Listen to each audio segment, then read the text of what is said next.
اور ایک بار پھر ڈیجیٹل پاکستان کا خواب ادھورا رہ گیا۔ عمران خان جو اقتدار میں آئے تھے، وہ جس عزم کے ساتھ اقتدار میں آئے تھے، جس تبدیلی کا خواب لے کر وہ پاکستان میں پاکستانی سیاست کے اندر آئے تھے، اس خواب میں ایک خواب یہ بھی تھا کہ پاکستان کو ڈیجیٹلائز کیا جائے گا، پاکستان کا جو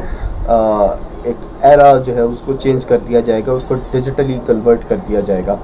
لیکن حقیقت اس کے بالکل برعکس نکلی۔ جب وہ آئے تو ہم نے دیکھا پب جی کو بین کر دیا گیا، بہت ساری ایسی چیزوں کو بین کر دیا گیا کہ جہاں سے روزگار کے مواقع جتنے بھی تھے وہ بند ہو گئے، روزگار کے جتنے راستے تھے ینگ جنریشن کے وہ بند ہو گئے، چاہے وہ کسی بھی طبقہ فکر سے لوگ تعلق رکھتے تھے، ان کے جو تھوڑے بہت وہاں سے معاوضے آ رہے تھے وہ بھی بند ہو گئے۔ اس کے بعد جو دیہاتی علاقے کے لوگ تھے وہ بھی بند ہو گئے۔ لیکن آج میں آپ کو جو چیزیں بتاؤں گا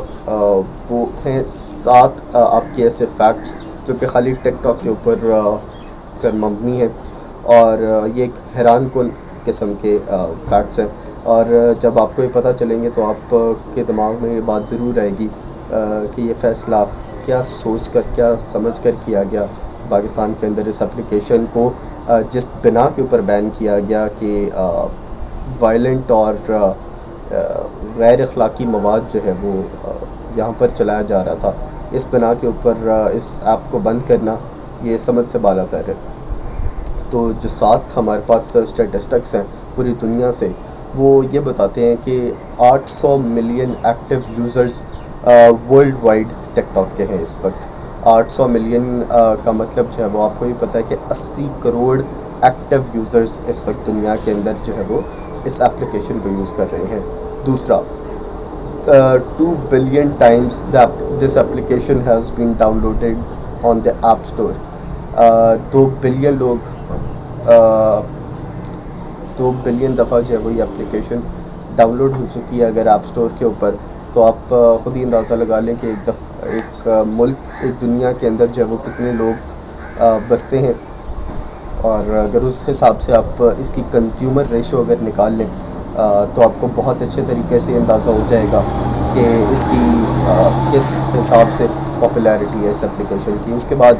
ٹک ٹاک ایپل اسٹور کے اوپر سب سے زیادہ ڈاؤن لوڈ کی جانے والی اپلیکیشن ہے۔ کہا یہ جاتا ہے کہ ایپل کے جو یوزرز ہیں وہ اپنے آپ کو بہت ہی ہائی کلاس سمجھتے ہیں اور اپنے آپ کو ایک دوسری دنیا کا ایک عجوبہ سمجھتے ہیں، لیکن بات کچھ یوں ہے کہ اگر اس بات کو سچ بھی مان لیا جائے تو ٹک ٹاک جو ہے وہ یوٹیوب سے بھی اوپر اس کے ڈاؤن لوڈز ہیں۔ اس کے بعد اگر ہم بات کریں کہ چوتھے فیکٹ کی، وہ یہ ہے کہ 40% آپ کے جو ٹک ٹاک کے یوزرز ہیں وہ ان کی ایج 16 سے 24 کے بیچ میں ہے۔ 40% لوگ اس خالی 7 سے 8 سال کے ایج گیپ کے اندر جو ہے وہ یہ چیز کنزیوم کرتے ہیں۔ 5واں فیکٹ ہمیں یہ بتاتا ہے کہ ڈیلی ایوریج ٹائم ایک یوزر کا ٹک ٹاک کے اوپر وہ 52 منٹس ہے، اور 52 منٹس اگر ایک انسان ایک اپلیکیشن کو دے رہا ہے اپنے 24 گھنٹے کے اندر، تو آئی تھنک دیٹ از مور دین انف۔ اور ہمیں اس بات سے بھی اندازہ ہوتا ہے کہ یہ ایک یوزر فرینڈلی اپلیکیشن ہے، اور ایک ایڈکٹیو اپلیکیشن تو میرا خیال ہے سوشل میڈیا کی ہر ویب سائٹ ہی اس وقت ایڈکٹیو ہے، لیکن اس کا اندازہ ہم یہاں سے لگا سکتے ہیں کہ ٹک ٹاک کا کنزیومر جو ہے وہ کتنا زیادہ ٹک ٹاک کے اوپر بزی رہتا ہے۔ اس کے بعد اگر ہم بات کریں تو یہ ایک ورلڈ وائڈ اپلیکیشن ہے جو کہ 155 کنٹریز کے اندر جو ہے وہ اپنا جو دار و مدار ہے اس کا وہ پھیل چکا ہے۔ اس کے بعد جو ہمارا 7واں پوائنٹ ہے وہ یہ ہے کہ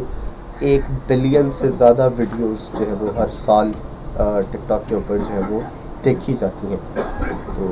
یہ کچھ اسٹیٹسٹکس ہیں جس سے ہمیں یہ اندازہ ہوتا ہے کہ ایک اپلیکیشن جس کو پاکستان کے اندر بین کیا ہے تو پاکستان کی جو حکومت ہے یا پاکستان کے جو ادارے ہیں ان لوگوں کی کیا پرائیورٹیز ہے، اور وہ ڈیجیٹل پاکستان کو لے کر کتنا سیریس ہے۔ اگر ہم بات کریں امریکہ کی، جنہوں نے ٹک ٹاک کو ایک دفعہ الٹیمیٹم دیا کہ یا تو ہمیں اپنی اپلیکیشن کو بیچ دیا جائے ورنہ ہم اس چیز کو جو ہے وہ بین کر دیں گے یو ایس کے اندر، تو ہمیں اس بات سے بھی یہ چیز نظر آتی ہے کہ کس طرح سے یو ایس کو بھی غیر اخلاقی مواد سے کوئی مسئلہ نہیں ہے، انڈیا کے اندر جو بین کیا گیا ان کو بھی غیر اخلاقی مواد سے کوئی مسئلہ نہیں تھا، ان کو صرف اور صرف اپنی سوورینٹی اور ملکی مفاد کے اندر انہوں نے اپنے یہ فیصلے کیے۔ تو پاکستان کے اندر اگر اس چیز کو بین کیا گیا ہے تو بہتر یہ ہوتا کہ جن چیزوں پر جن اکاؤنٹ سے وہ مواد شیئر کیا جا رہا تھا ان اکاؤنٹس کو بین کیا جاتا، بجائے اس کے کہ آپ اپلیکیشن کو بین کر دیتے۔ امور حاضر کی اس ویڈیو سے اتنا ہی۔ اللہ حافظ۔